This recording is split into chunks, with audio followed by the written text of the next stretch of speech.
our list. Now this one's kind of an interesting little gadget. This is called Soda Constructor, and I'm not sure where I got the name. I think you'll see here in just a minute. It looks like it's a robot built out of soda straws in a way.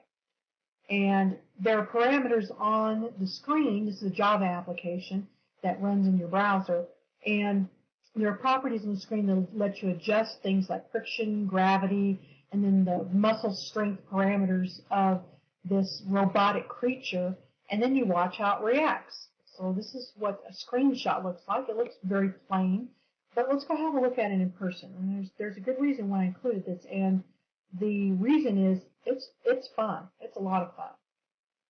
I sat here and played with this thing for about half an hour today.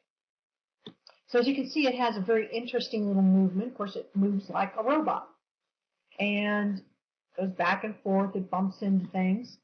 What we have over here is we have a file where you can choose. There's different creatures that you can start off with. And we've got Dainty Walker, which is the one that we just saw. We've got Mr. Wheelie. We have an amoeba, a cheeky triangle, a breaking wave, a wiggle worm, Dirk Jiggler, okay, hairy caterpillar. Tall Walker is the one that I took the screenshot of. So let's go ahead and load Tall Walker. So it's a lot like the little one. It's not the Dainty Walker. This one has stilts basically. So let's play around with some of the parameters here.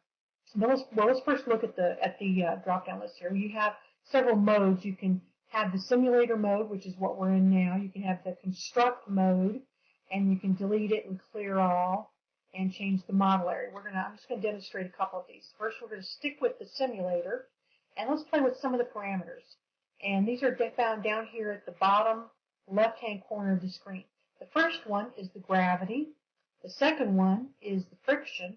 And the third one is labeled K, but it's basically the strength of the springs and, quote, muscles that are moving the little robot figure around. So what you do is you adjust it by sliding this, back and forth.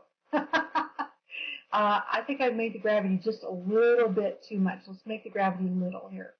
Oh my, now it's floating. Okay. Let's see here. Friction. I'm going to go back and reload that one so that and not do the gravity right off the bat. Okay. So let's look at the friction. The friction basically is how slippery the floor is. You see he's starting to slip a little more. Oh, and he just did it again.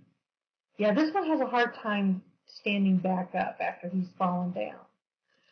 Okay, this is the strength of the muscles here. I'm going to slowly lower that, and you'll see he starts to get a little wobbly until he falls down. So let's load him back up again.